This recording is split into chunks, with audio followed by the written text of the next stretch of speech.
Hello, everyone.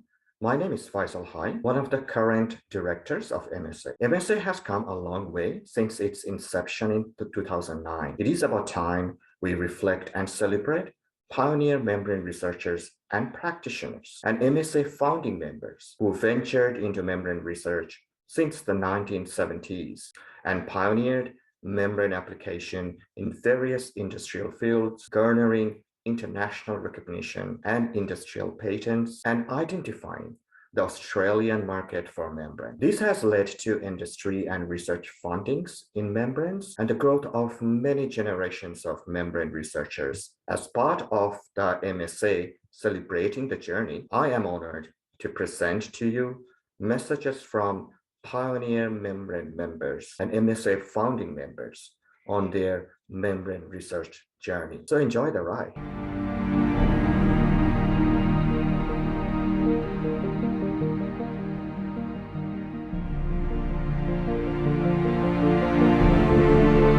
My name is Tony Fain, and I have the honour of being the patron of MSA. It is my pleasure to briefly share my membrane research journey with you. It's a story of opportunities taken and opportunities missed. My interest in membranes started by chance in 1973. That's about 50 years ago, when I joined UNSW Chemical Engineering as a lecturer. I'd started mid-year and had an office next to Chris Fell, who kindly invited me to co-supervise a fourth-year project student. The student was David Griffiths, who went on to become a well-known patent attorney. David wanted to explore a way to treat the effluent from his father's starch factory. This aqueous effluent contained valuable proteins.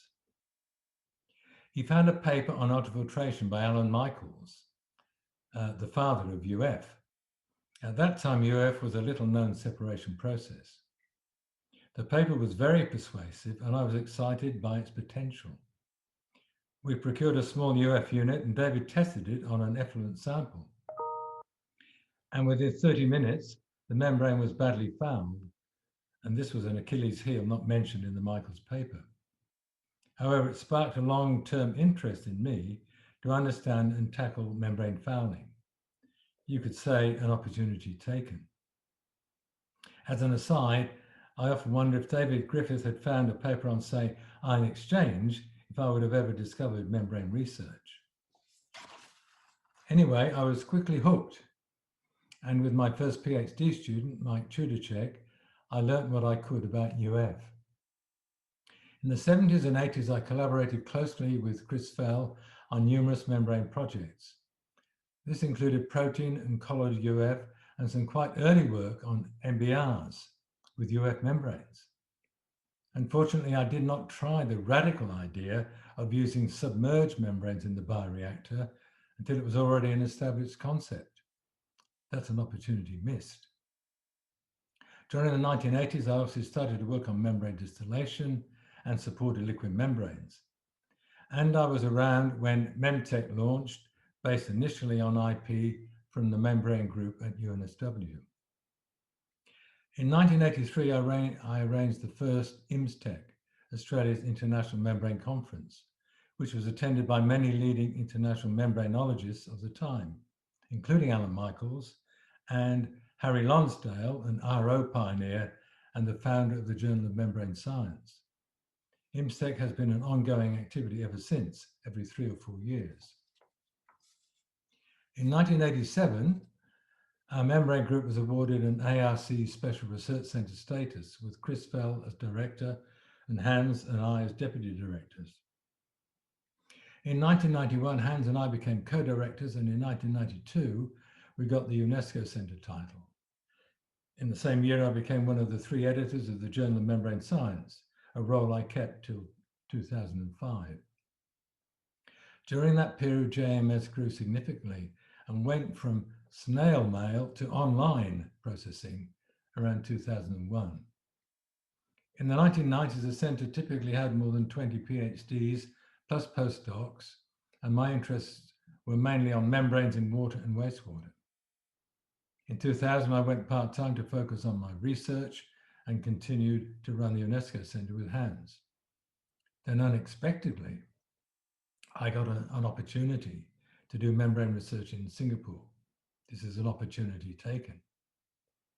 From 2002 to 2016, I was part-time at Nanyang Technological University with 4 years as a Temasek professor for membranes and sustainable water, and then 9 years with the Singapore Membrane Technology Centre, which I founded in 2008. SMTC was also focused on membranes and the water domain and was very well funded as Singapore is heavily dependent on membrane technology. SMTC grew to over 85 researchers at one time. My recent research interests have included more fouling control, desalination with novel membranes and modules, including using 3D printing methods, novel MBRs, more membrane distillation, FO and PRO, biomimetic membranes, gravity-driven pretreatment, monitoring, sensing, and novel characterization techniques. I'm now back at UNSW and still membraning, but only with one student. It's part-time, but it's still exciting. I see no reason to stop membrane research. For early career membrane researchers, I would say you're lucky to be working in an area that is so relevant today. There are huge opportunities for novel membranes and processes to tackle water scarcity, waste treatment and the circular economy, recovery of critical resources such as lithium, decarbonisation, the hydrogen economy, biomedical separations, etc. My advice is to be alert to opportunities and don't be afraid to try radical ideas. Also make the most of the networking and education provided by MSA. For my part, I have to thank MSA for adopting me as a patron back in 2009. It has been a great privilege, and I am also very grateful to MSA for taking on the organisation of IMSTEC so that it is sustainably our homegrown international membrane conference. MSA is doing a wonderful job supporting the membrane community in Australasia. And I wish MSA and our membrane community continued success. Thank you.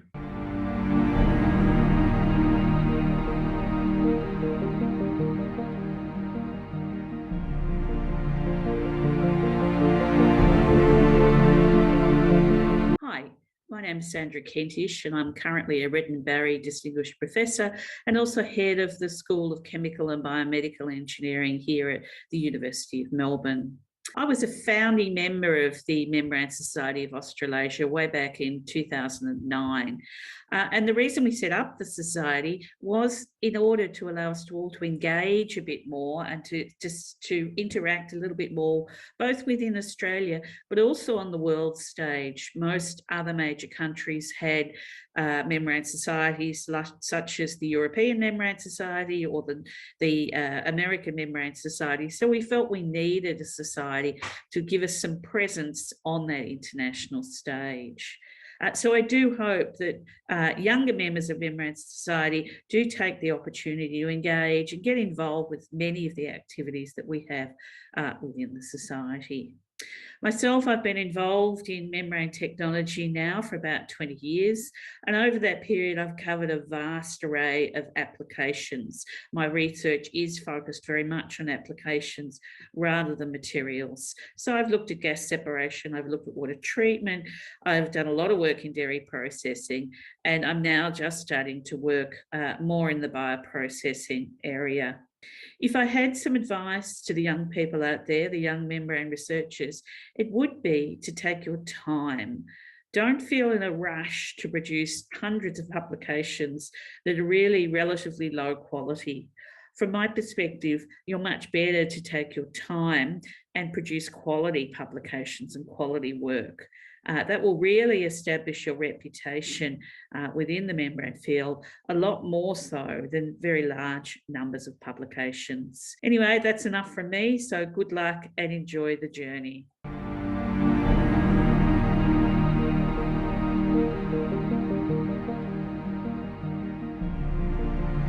My name is Hans Koster, and my journey with membranes started originally with the characterization of the membranes surrounding living cells. These membranes are very thin, about 6 nanometers thick, and have a complex internal structure that is related to its complex functions. This led me to fundamental research on biomolecular lipid membranes that form the basic matrix of cell membranes.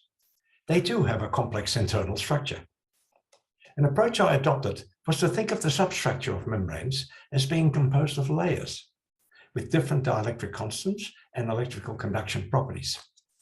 The dielectric substructure of these membranes then could be elucidated using a technique that I had developed of ultra-low frequency impedance spectroscopy. Synthetic polymer membranes, separation membranes, similarly also have substructural layers and can be studied using these very same techniques. The emphasis of my research has been on elucidating the relationship between structure and functional properties of such membranes, such as selectivity, transport properties, salt rejection, and changes that occur during operation, including concentration polarization, absorption of entities into the structure, and the fouling of membranes during operations. I also worked on processes such as dielectrophoresis, which are relevant to both membranes and separation processes. My background's in physics, and at the University of New South Wales in the School of Physics, I established a research group working on various characterizations and functional properties of membranes. In 1987, I teamed up with Tony Fain and Chris Fell from the School of Chemical Engineering, who were working with synthetic separation membranes. And together, we established the Center for Membrane Science and Technology. In 1988, this center became an ARC Center of Excellence, and in 1992 was designated as a UNESCO center.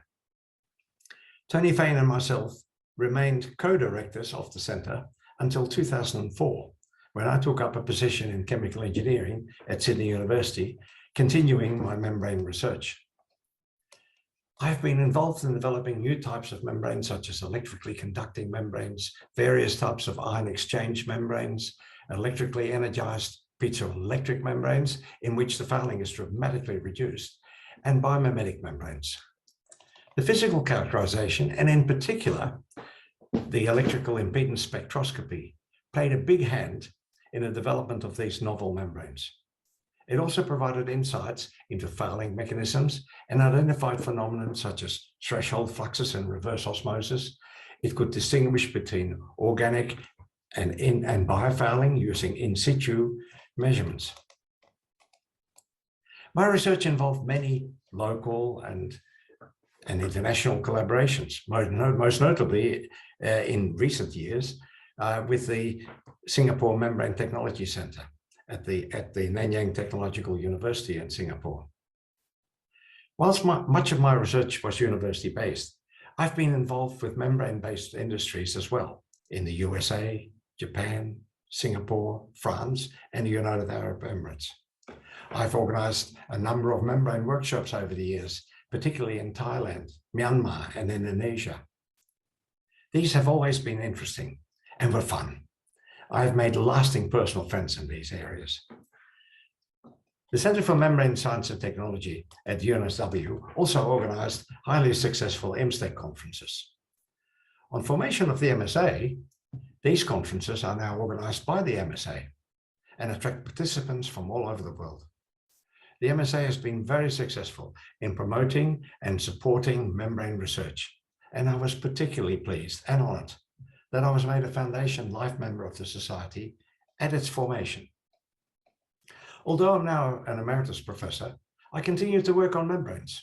For instance, I'm working on the development of an E-module that incorporates miniature sensors and electronics and wireless data transfer for in situ monitoring of membranes in a standard 8-inch spiral wound module. I've also an active involvement in an ongoing project at the Singapore Membrane Technology Center, as well as development projects in a local company working on membrane monitoring systems, and a major project with Suez in Paris that are conducting trials of my in situ membrane monitoring technology. To new researchers in this field, I would say you have entered an exciting area of research that ticks all the boxes of being interesting, challenging, industrially relevant, environmentally friendly, and in an area with great potential impact on improving the human condition. You'll make wonderful friends and great colleagues. It also presents a great opportunity for a wonderful, satisfying career, and it is fun.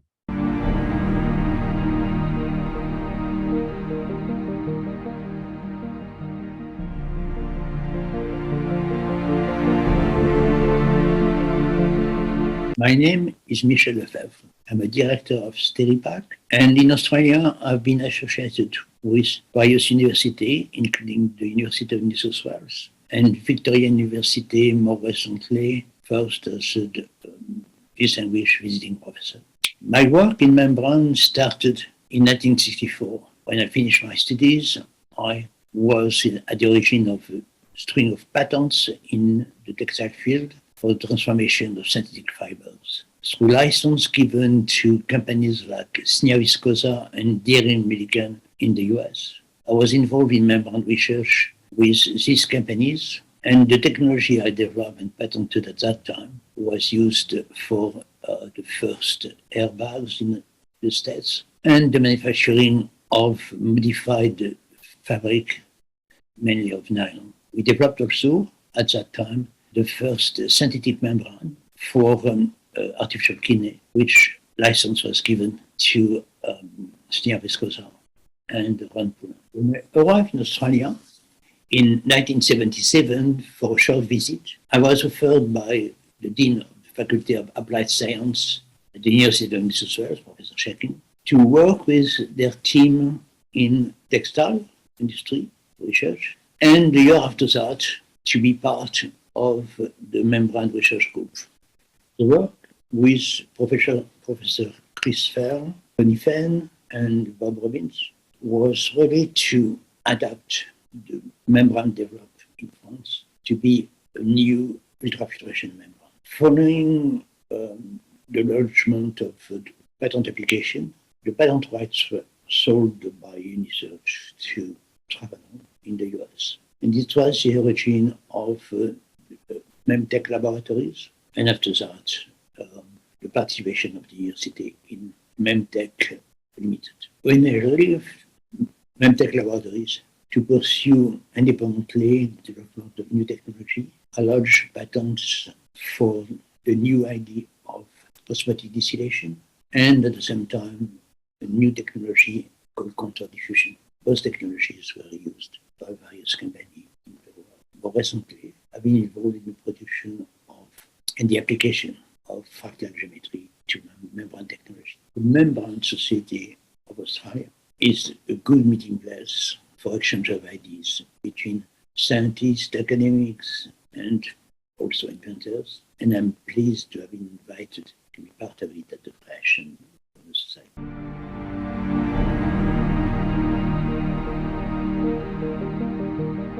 Hi, my name's Amanda Ellison. I'm the head of Department of Chemical Engineering at the University of Melbourne. How I first got involved with MSA was a while back, about in 2016. Aaron Thornton, who was the president at the time, asked me to run IMSTEC, so the International Membrane Science and Technology Conference. And we were going to run it in Adelaide because I was at Flinders University at the time. And I co-chaired that with Milena Markovic, and we had a wonderful time at the conference. It was a great event, and I was really proud of the entire event. And so then after that, again, I nominated and I was elected as the president of MSA in 2017, and I remained there for 1 year until 2018. And I think, you know, what was achieved during that time was the logo that you see behind me here. So Aaron and I designed and developed that. We also made the website, and also we had a lovely strategic planning event, which was up in the Blue Mountains at one of our members' houses. I won't name who they are, but we all had a wonderful time up there developing the strategic plan for MSA, which of course Hokyong Sean took over and has been running with ever since. And so he's been doing a fabulous job of really picking up and building up MSA to the position that we know it as now. So it was an exciting time being in membrane science. When I first got involved, I was working with the Centre of Excellence in Desalination, primarily looking at the surface modification of desalination membranes, reverse osmosis membranes. And we had quite a large portfolio there of work. And I employed quite a few postdocs and PhD students at the time. So over the years, I've been doing various different types of membrane science, but not probably as much as I was doing back in 2016 to 2019. And I guess the thing is that to me, membrane science has always been there. It's always been in an important part of our lives. And I think as we move forward, we've got to think about other types of membranes, I suppose. Membranes in space, which has always been my kind of future outlook. How are things going to be filtered on Mars and things like that? Also, I guess if you look at it in a darker way, is if there's a waterborne pathogen or pandemic in the future, who knows what type of materials we're going to need then. So overall, I think we've really been very lucky to be in this space. And I think the future is just endless. And in terms of me being a chemical engineer, this is just a marvelous time to be in the engineering field. So I wish everybody well, and I've had a wonderful time being part of the membrane community.